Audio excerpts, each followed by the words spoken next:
Bonjour à tout le monde, j'espère que vous allez bien. Nous continuons notre semaine de l'éco-conception et du Green IT sur programmer.com.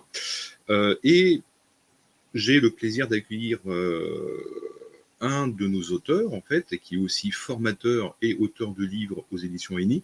Bienvenue à toi, Hervé. Un grand merci de ton temps. Donc, comme je le disais, tu es auteur, tu es développeur aussi, très proche de l'éco-conception. Est-ce que tu peux te présenter en quelques minutes? Oui, bien sûr. Donc, bonjour François, moi je suis donc Hervé Boumontier, je suis effectivement donc formateur depuis une dizaine d'années à ENI École Informatique. Et puis, effectivement, j'ai écrit des livres aux éditions ENI, dont le dernier, donc Green IT et Accessibilité, pour montrer comment est-ce qu'on peut faire de l'éco-conception web, tout en faisant attention donc aussi au côté accessible pour que toute personne puisse accéder donc au site internet. D'accord, très très bien. Alors, quand on parle de l'éco-conception, on a parfois l'impression, enfin quand je me mets à la place d'un développeur ou d'un développeur web, que c'est un petit peu nébuleux, on a du mal parfois à comprendre de quoi on parle exactement. Alors, on nous parle souvent, il faut optimiser parce qu'on consomme trop, mais est-ce qu'il faut se focaliser uniquement sur la consommation, mettons, de la batterie ou la consommation au niveau énergétique? Alors, il y a beaucoup d'indicateurs, c'est-à-dire qu'effectivement, la consommation énergétique est un des indicateurs, mais ce n'est pas le seul indicateur à avoir en tête.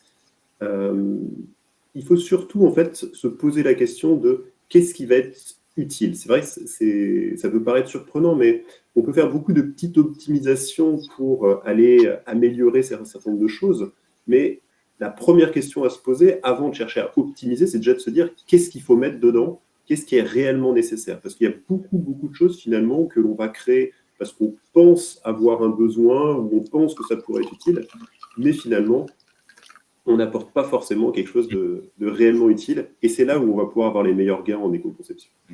Alors, quand on parle éco-conception, je présume qu'il faut quand même avoir une vue d'ensemble du projet, du code, et de l'ensemble aussi des assets qui vont composer un projet. Typiquement une app mobile ou même sur un site web.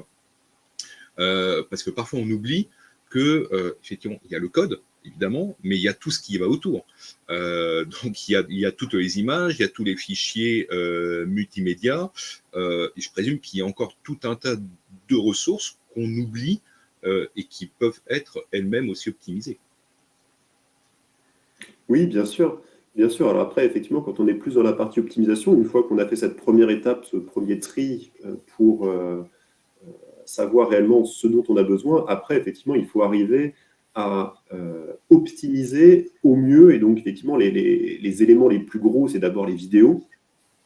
Sur un site internet ou sur une application, ce n'est pas forcément ce qu'on a le plus.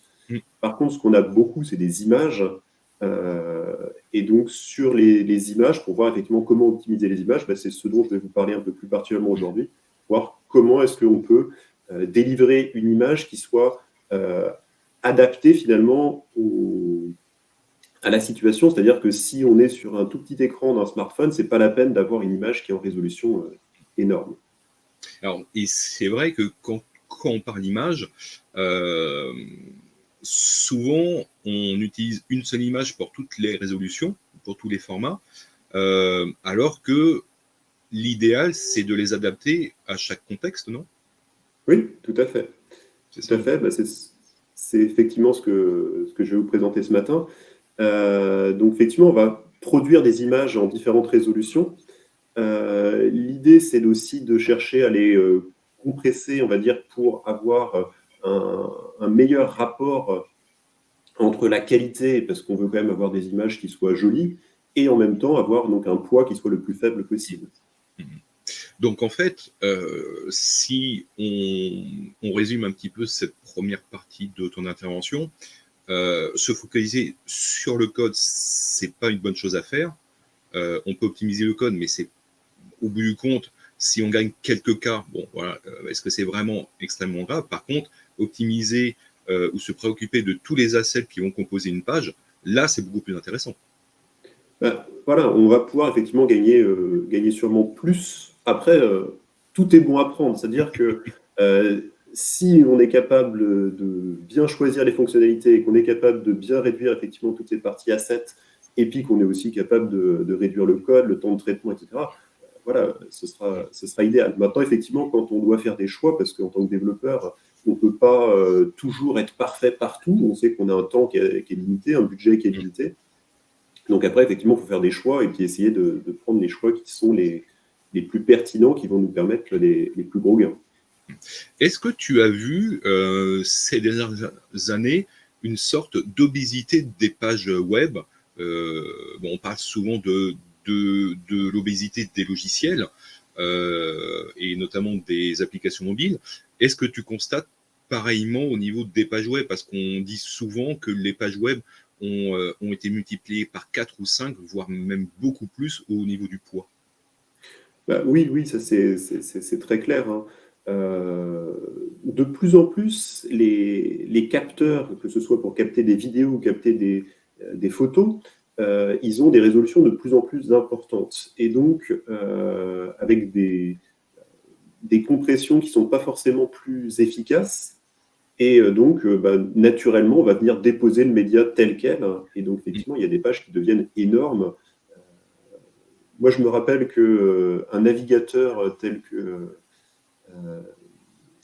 un Netscape ou Mosaic. Peut-être que Netscape, exactement, il y a 20 ans, il faisait 10 MO. Maintenant, 10 MO, donc, qui était la taille du navigateur, maintenant, c'est la taille d'une page Internet. Donc, le rapport est vraiment très surprenant, quoi. Oui, c'est vrai que, en fait, on dit souvent qu'au milieu des années 90, on était à 10-15K la page. Aujourd'hui, une page peut dépasser largement les 2-3 mégas quand on rajoute effectivement X choses. Et comme tu disais, alors là, la photo, c'est très intéressant parce que comme les capteurs, en fait, sont de plus en plus denses au niveau des smartphones, qu'on a de plus en plus d'optiques, de macros, de grand angle, donc on va multiplier le nombre de pixels, on multiplie le nombre de prises de vue que l'utilisateur ne voit pas forcément. Et donc, moi, je le constate avec mon dernier smartphone, qui est un smartphone, on va dire, plutôt haut de gamme. Aujourd'hui, il génère un poids moyen par photo entre 4 et 7 mégas. Alors, ce qui est déjà énorme pour un smartphone, alors que quand je le compare effectivement à mon réflexe, donc c'est un réflexe semi-pro, il a des millions de pixels, il a 10 ans maintenant, et lui tout seul, il génère déjà une image à minimum 10 mégas. Donc on voit effectivement qu'on a effectivement un bon point au niveau du poids. Là, encore une fois, là ce week-end, j'ai mis à jour une app mobile, plus de 350 mégas de mise à jour, ce qui est énorme. Alors, avant que tu nous fasses la petite démo live, on oublie aussi souvent de dire que plus les pages d'un site sont lourdes et plus en fait on va impacter plus de choses. On impacte le flux réseau, on impacte le stockage qui est nécessaire, les ressources pour mal afficher. Et donc en fait, on oublie souvent qu'effectivement, il faut prendre en compte aussi bien les couches réseau, le stockage au niveau serveur et les ressources que l'utilisateur va devoir mobiliser, enfin même si c'est pas lui, mais c'est le navigateur, pour pouvoir les afficher.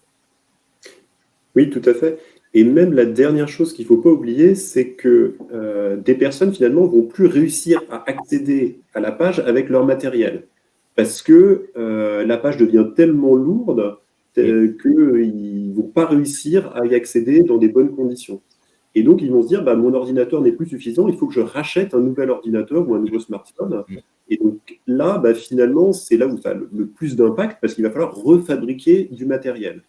Et donc, fabriquer le matériel, c'est la moitié finalement de l'empreinte environnementale, c'est plus de la moitié de l'empreinte environnementale entre la partie donc, fabrication et la partie utilisation. Donc en fait, sans le vouloir, un développeur web, il peut générer de l'obsolescence en fait. Oui, j'aurais préféré dire dans l'autre sens, le développeur peut ne pas générer d'obsolescence en faisant attention à ce qu'il fait.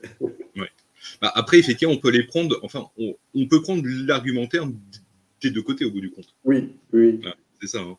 Donc, après, effectivement, comme on dit toujours, c'est l'art du compromis. C'est effectivement, est-ce qu'on va optimiser le code au maximum au risque d'être beaucoup trop précis et trop contraint au niveau des specs qu'on va exiger, ou trouver effectivement un juste milieu entre l'optimisation que tu vas nous montrer et le confort de l'utilisateur au bout du compte. C'est ça, hein, Oui, un petit peu. C'est ça. Hein.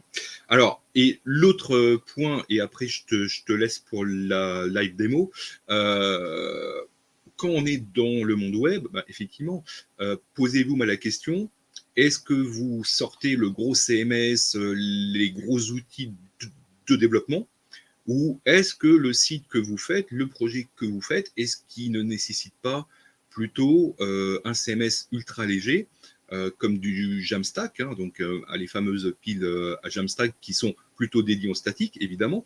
Est-ce que toi, tu as un avis dessus en disant si vous êtes capable de bien calibrer vos outils et les technos derrière, c'est aussi un pas de plus vers une meilleure économie de ressources. Oui, alors c'est sûr que l'idéal, c'est d'avoir quelque chose le plus léger possible. Donc, si on est effectivement sur un langage natif, c'est l'idéal, c'est ce qui va être le plus léger. Après, effectivement, on va passer au framework et puis après, on finit avec les CMS. Et puis, effectivement, dans chaque catégorie, il y a des éléments qui sont plus ou moins légers. Donc, à nous de choisir effectivement celui qui, à la fois, permet de répondre à notre besoin, aux capacités aussi qu'on a en programmation, mais effectivement de faire attention à ça.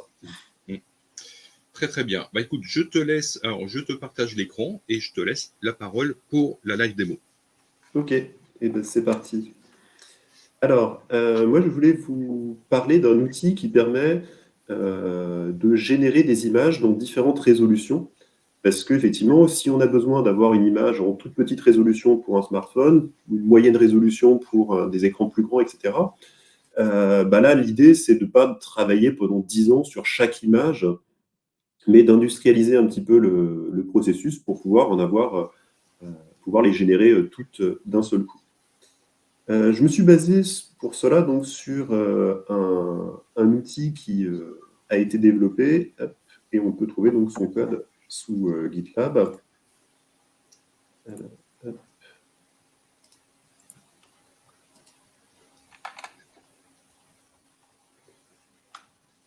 je vais afficher ça.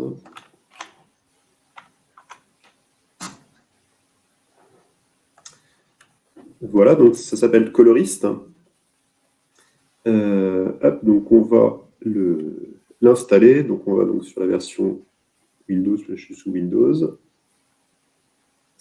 Donc je vais télécharger ça. Téléchargement, enregistrer.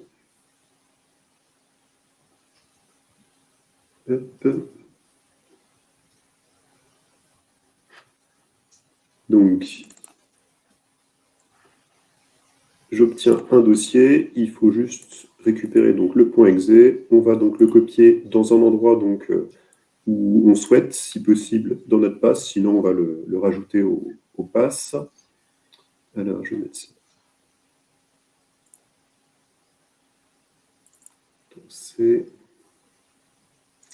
utilisateur.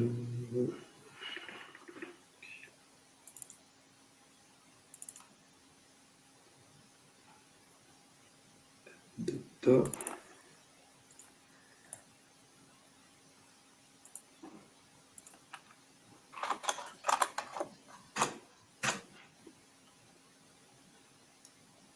Donc je le colle ici. Ensuite, on va donc dans nos préférences.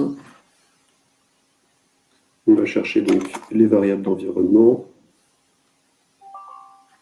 Donc là, il faut que je me mette en administrateur.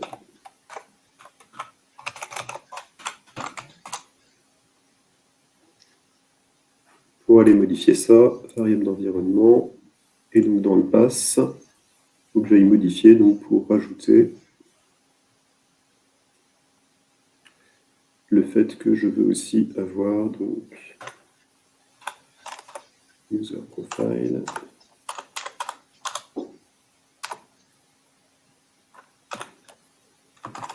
Next app data colorist. OK. Ensuite, je vais ouvrir donc une fenêtre PowerShell.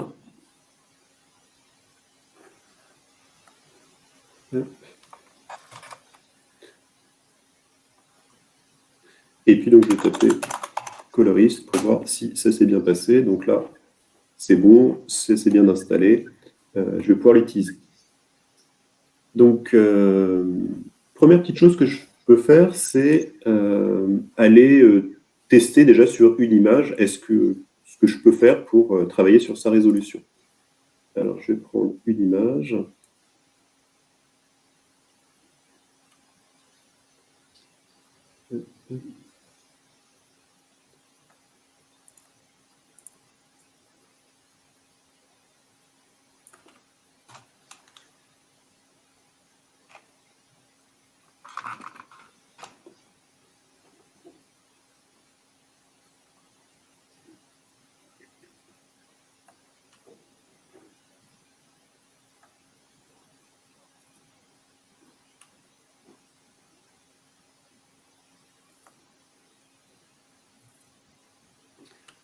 Donc, je vais prendre une image et donc je vais essayer de regarder si je suis capable donc de trouver les informations sur cette image. Je vais ouvrir une fenêtre ici.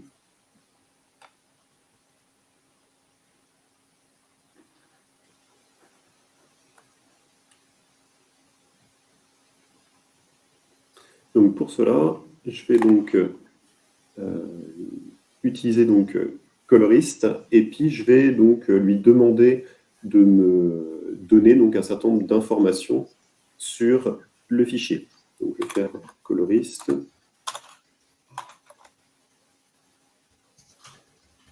Convert. Donc là, si on peut regarder les options. Tout à l'heure, on voyait donc les différentes options qui existaient. Donc là, je vais faire convert pour pouvoir lire les informations. Et puis, donc, je vais indiquer donc, le fichier. Donc, le fichier, il est ici, /image, /image.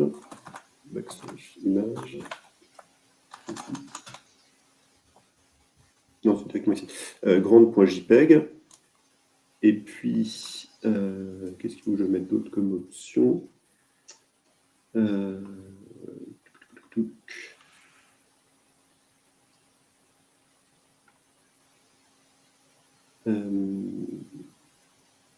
donc voilà, et je vais la convertir donc ici avec le nouveau fichier. Donc là, je vais changer le format. Je suis en train de me planter, c'est pas ça que je voulais faire.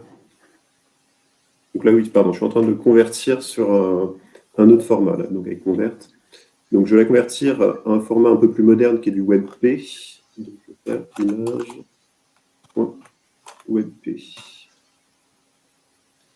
Ensuite, il faut que je donne la qualité que je veux. Donc là, je vais demander une qualité de 60. Donc là, c'est un numéro compris entre 1 et 100 pour voir le facteur de compression qu'on va utiliser. Donc ça me permet de faire cette conversion. Donc là, j'ai changé de format. Je suis passé donc sur un format un peu plus moderne qui permet une meilleure compression. Et ça, c'est supporté par tous les navigateurs aujourd'hui, ça? Alors, à l'heure actuelle, les navigateurs modernes vont supporter le WebP. Le format AVIF, qui est un petit peu plus moderne, qui permet une meilleure compression encore, lui, il est supporté par les navigateurs les plus récents, donc Firefox récemment, Chrome depuis un petit peu plus longtemps. Maintenant, si on a un navigateur un peu ancien, effectivement, là, pour le coup, ça ne va pas forcément être supporté.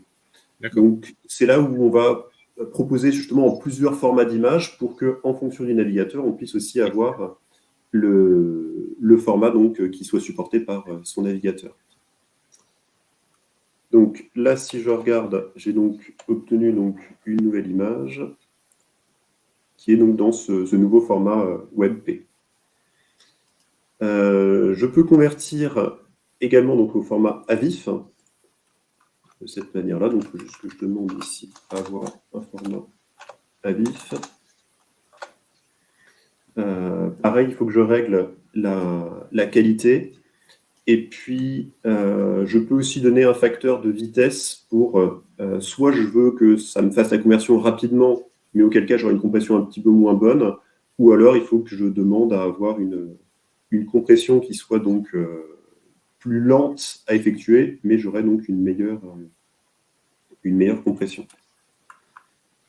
Donc, hop, speed. Et donc là, si je mets le plus lent, donc ça va être un petit peu plus long à exécuter. J'ai oublié un tiret, speed. Ça va être un petit peu plus lent à réaliser, mais j'aurai donc une meilleure compression au final. Donc là, suivant la taille de l'image, il faut compter entre quelques secondes jusqu'à 10-14 secondes si l'image est un petit peu plus grande. Alors, quand on est dans une équipe un petit peu complète, qui doit s'occuper de ça? Est-ce que c'est plus le côté du designer web ou est-ce que c'est du côté du dev? C'est une très bonne question, François, parce que vu que moi je suis formateur, j'ai pas cette expérience de voir effectivement comment les équipes après elles peuvent s'organiser pour le faire. Là, c'est vrai qu'effectivement, je pense que chaque entreprise va pouvoir avoir sa propre organisation, sa propre façon de procéder. D'accord. Donc là, En fait, là, ce que tu nous montres, c'est vraiment des réflexes à avoir et puis à systématiser à chaque fois, quoi, en fait. oui. C'est ça. Hein. Donc là, voilà, la conversion, elle s'est faite. Maintenant, effectivement, on a fait les choses un petit peu manuellement parce que j'ai demandé à faire la première image, à faire la deuxième image. Donc ça, c'est plutôt bien quand on a une ou deux images à faire. Maintenant, effectivement, si jamais on en a beaucoup à faire, là, ça va être beaucoup plus long. Donc l'idée, c'est de faire un petit script PowerShell pour pouvoir automatiser donc ce traitement-là et pouvoir le faire donc sur une image et pouvoir donc demander à générer l'ensemble des images nécessaires. Donc, alors, on précise quand même que Colorist, hein, on peut l'installer aussi sur Mac, oui, Windows. Hein, aussi. Oui, tout à fait. Donc là, effectivement, j'ai fait une démonstration avec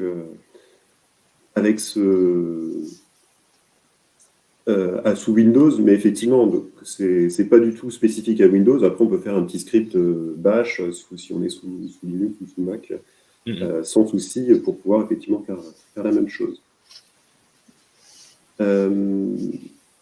Alors, si je cherche...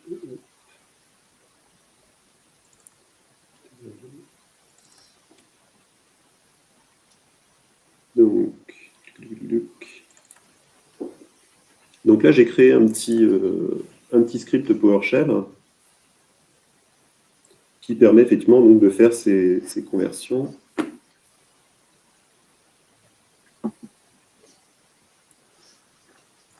Hop. Donc, dans l'idée, le script, qu'est-ce qu'il fait? Il va donc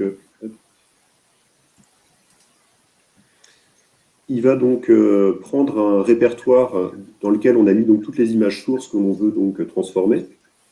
Donc là, je vais rechercher toutes les images qui sont donc généralement au format JPEG, c'est le format classique pour nos images. Et puis donc on va parcourir tous ces fichiers et je vais produire le nom du fichier que je vais vouloir produire à la fin. Donc base nom, là je commence par faire un remplacement et je vais donc rechercher parmi mes différentes images, je vais aller retirer donc cette extension donc .jpeg et je vais récupérer donc juste ce qui avait le chemin d'accès. Je change image source par image compressée et puis donc je remets le nom du fichier tel quel. Et puis derrière, je viendrai donc rajouter le format de l'image souhaitée, donc soit du WebP, soit du AVIF. Et puis je vais le faire donc en différentes résolutions. Ici, donc avec Colorist Identify, ça me permet d'avoir donc les informations sur le fichier actuel. Et donc là, je vais lire ces informations et je vais rechercher deux informations. Je vais chercher donc la hauteur et la largeur de l'image. Et puis donc derrière, une fois que j'ai la largeur et la hauteur, si je suis en format donc portrait, je vais avoir une première résolution. Je vais chercher à faire donc du 600 de largeur par 800 de hauteur. Et si c'est le contraire, si c'est plutôt au format paysage, je vais avoir donc 800 en largeur et donc 600 en hauteur. Donc je pars du principe que les images sont au format 4/3, ce qui est plutôt classique pour des photos. Et puis donc derrière, après, donc, je vais lancer donc la conversion.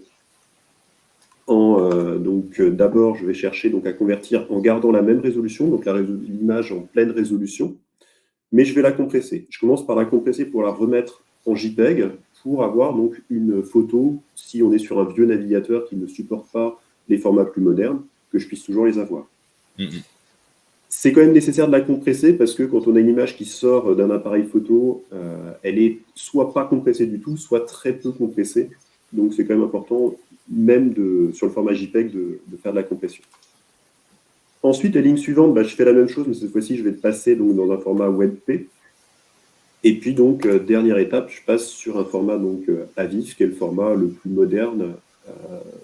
C'est l'équivalent du AV1 pour la vidéo. Et qui est maintenant supporté par de plus en plus de navigateurs. Une fois que j'ai fait ça donc, sur la taille normale, après je passe en 800-600 donc pour faire des images de taille plus petite. Et donc pareil, je le fais aussi sur les trois formats JPEG, WebP et AVIF. Et puis enfin, donc dernière chose, je vais faire donc avec une largeur, une résolution 2 fois plus petite, en tout cas une largeur et une hauteur 2 fois plus petite. Donc cette fois-ci, je vais plutôt être sur du 300 par 400, donc là plutôt format pour un smartphone. Après, bien évidemment, là c'est un exemple, on peut adapter ça comme on veut, comme on le souhaite, en fonction donc de nos besoins. Voilà, et puis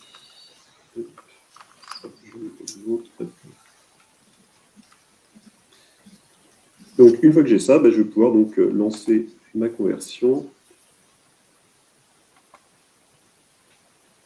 Donc je vais retourner ici.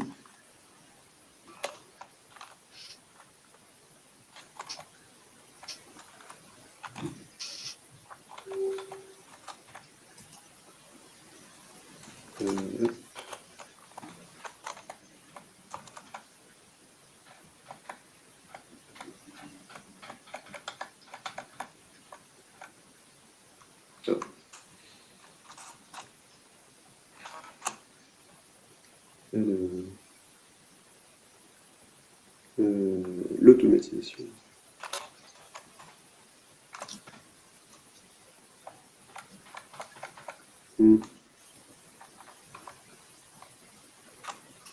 Voilà, je suis dans le bon répertoire. Donc là, je vais lancer le script.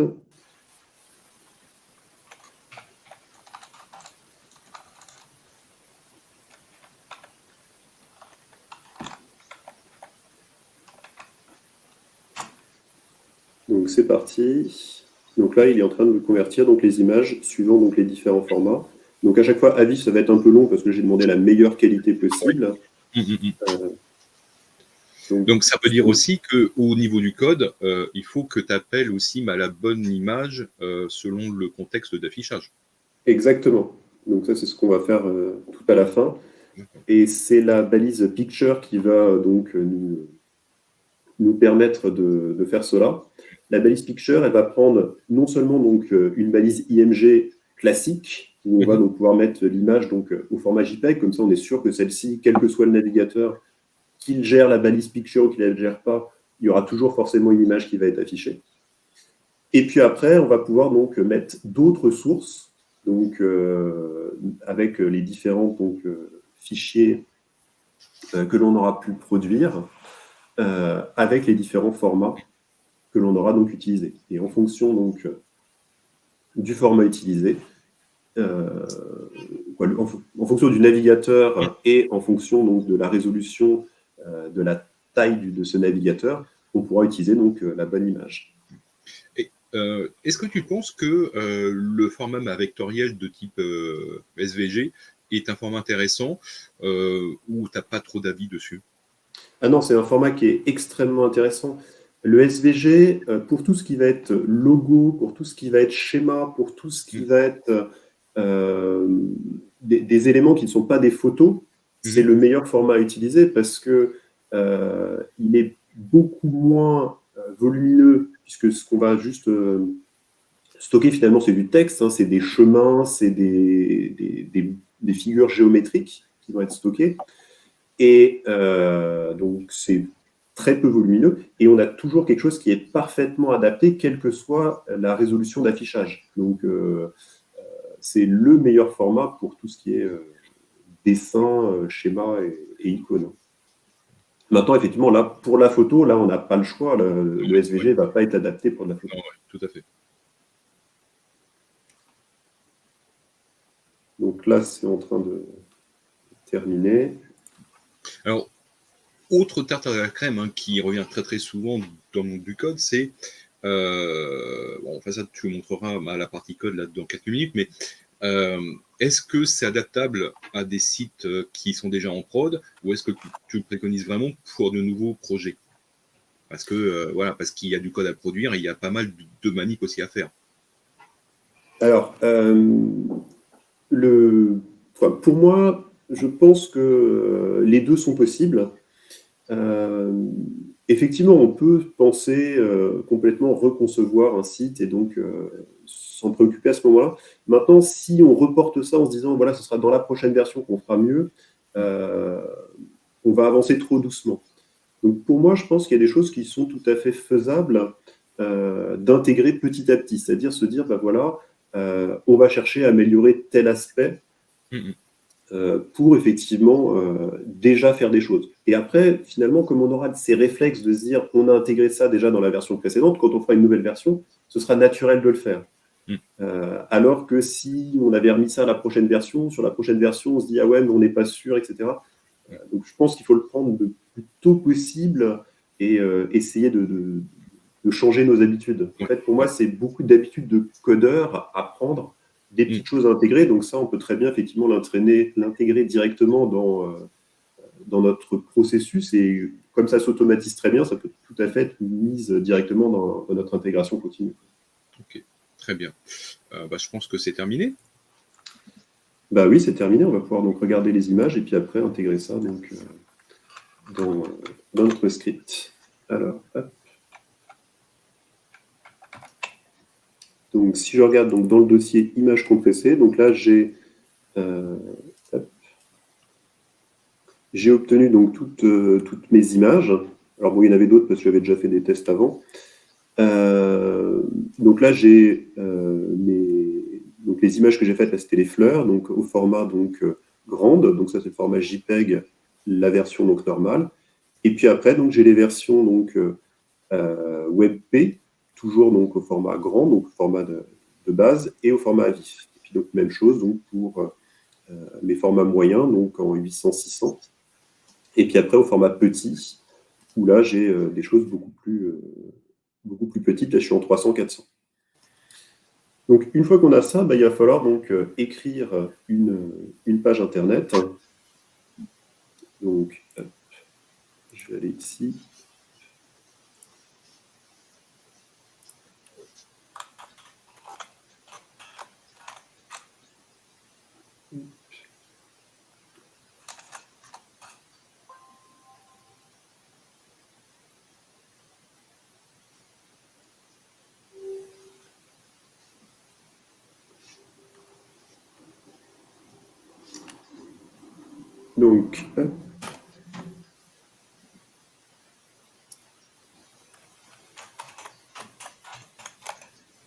Donc, j'ai fait ma petite page. Donc, dedans, je vais mettre donc, une balise picture.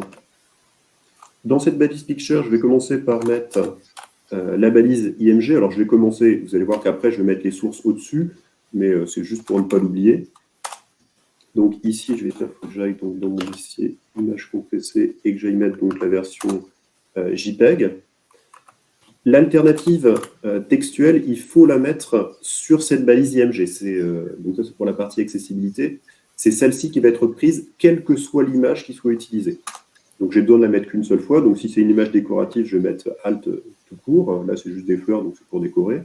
Si par contre, il y avait une vraie alternative à mettre, il faudrait que je la mette ici. Et puis donc, ensuite, je vais pouvoir mettre donc, les autres sources que je vais pouvoir utiliser. Donc si le navigateur supporte des formats plus modernes, par exemple, et aussi donc en fonction donc, des résolutions que je vais pouvoir faire. Donc ici, je vais mettre donc, une source. Je vais utiliser donc SR7. Et puis, je vais dire que je suis donc dans image compressée. Et donc là, je vais utiliser donc le fleur grande, cette fois-ci, .webp. Et donc là, je vais utiliser donc le type. Et donc comme type, là, il faut que je mette donc le format mime de l'image.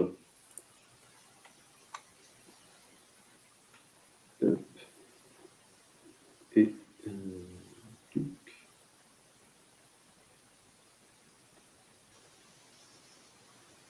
donc là, hop. Et donc là, je vais mettre donc en image /webp.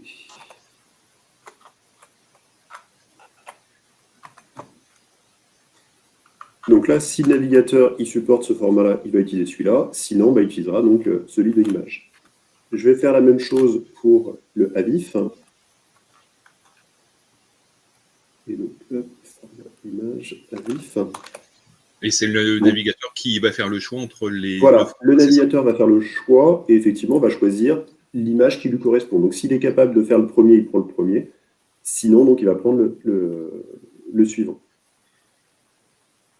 Donc, je lance. Et en termes d'impact au niveau exécution de la page, c'est vraiment indolore. Il n'y a pas de différence.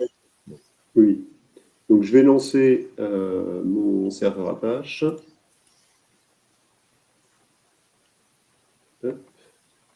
Voilà qui est fait. Je vais aller sur mon navigateur.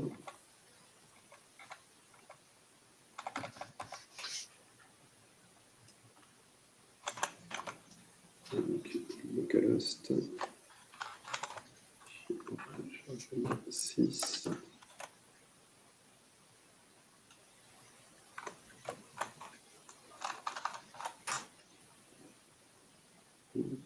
Automatisation. Et donc voilà l'image qui a été chargée. Et donc là, si je vais regarder dans les outils de développeurs, dans la partie donc réseau, j'actualise. Donc là, celle qu'il a téléchargée, c'est le format donc AVIF, et c'est donc la seule qu'il a téléchargée. Ça, il faut y faire attention parce qu'une fois dans un audit, je me suis rendu compte qu'ils avaient bien fait différentes résolutions d'images, sauf que toutes les résolutions d'images étaient téléchargées, et c'était en CSS qu'on n'affichait que celles qui nous intéressaient. Donc là, on a un peu tout perdu parce que finalement, on télécharge toutes les images. Là, il n'y a bien que celle-ci qui est téléchargée, donc celle au format AVIF, donc celle qui prend le moins de place. Donc, en termes de poids, quel est le gain exact? Est-ce que tu peux nous le rappeler? Oui, alors effectivement, du JPEG, on peut regarder ça. Et du WinPay, pour qu'on se rende compte vraiment du gain que l'on peut avoir. Ouais. Alors, hop, affichage. Détail. Donc là, si on prend nos images de test, donc là, l'image JPEG, donc en version déjà compressée correctement, on est donc à 220 kilooctets. En version donc WebP, on est à 146 kg et on est donc sur du AVIF à 119 kg. Ouais, donc on gagne quand même vraiment effectivement des points intéressants là. Oui, oui. C'est-à-dire que là, effectivement, donc, en essayant de garder une qualité qui est assez similaire, on arrive à un gain qui est quand même substantiel. On ne divise pas par deux, mais on n'en est pas loin. De toute façon, encore une fois, hein, et ça, on le rappelle, il faut toujours chercher le bon compromis entre la qualité de rendu et le taux de compression au bout du compte. Hein. Oui, tout à fait. Donc ça, c'est toujours le même problème que l'on a depuis très très longtemps. C'est vraiment l'art du compromis à ce niveau-là. Ok, très très bien. Je pense que tu nous as montré un petit peu les bases, un petit peu de tout ça. Donc là, vous voyez toutes et tous comment, effectivement, avec quelques outils, avec un petit peu de code et de la méthode, on peut vraiment optimiser un certain nombre d'assets. Là, tu nous as montré la partie effectivement image, mais comme tu le disais au début, on peut faire exactement pareil avec les vidéos. Et plus ça va, plus les algos et plus les formats sont optimisés. Donc, et plus vous pouvez gagner effectivement en poids à ce niveau-là. Et ça, c'est vraiment quelque chose de très intéressant. Donc, juste pour terminer, si tu veux bien, juste pour regarder comment est-ce qu'on peut faire pour avoir les images en différentes résolutions. Donc là, c'est toujours avec la balise source. On va donc toujours utiliser notre SR7 pour choisir donc les images. Donc là, on va choisir cette fois-ci image compressée. On va donc toujours sur notre. Donc cette fois-ci, je vais prendre la version donc moyenne. Je pense que tu as fait une petite faute, oui, sur oui, Fleur. c'est pour ça qu'il me faut.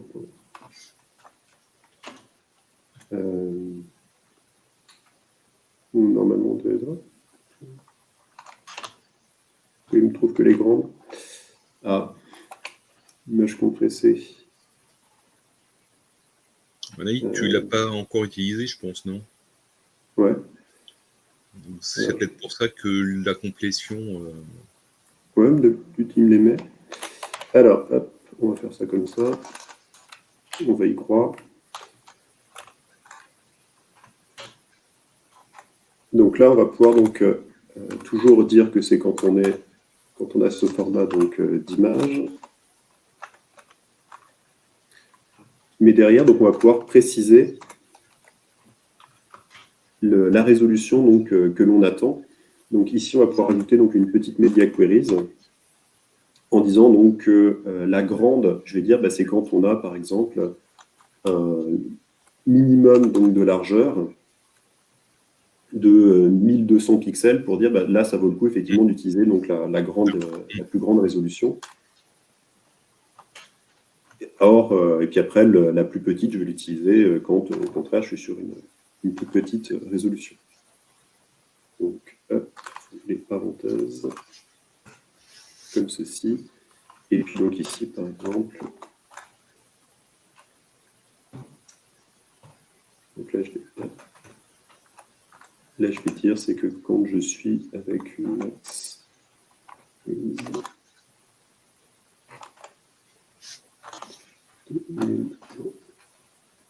19 pixels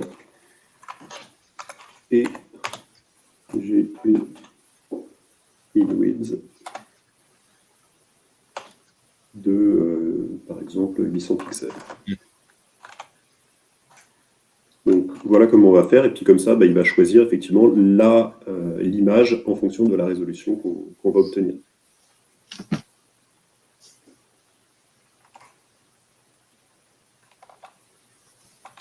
Donc si je retourne sur le navigateur, donc je vais me mettre en version plutôt petit, je vais actualiser. Donc là, il a pris l'image taille moyenne. Si au contraire, effectivement, je me remets en grande résolution, je ne sais pas si j'ai pris assez de résolution pour ça. Faut que je le mette à côté. Dans ce cas-là, effectivement, il va prendre donc l'image au format donc grand.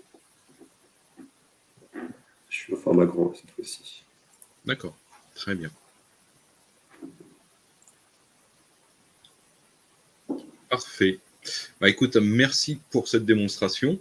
Je pense que ça va intéresser quand même à pas mal de gens qui se posaient des questions autour de ça.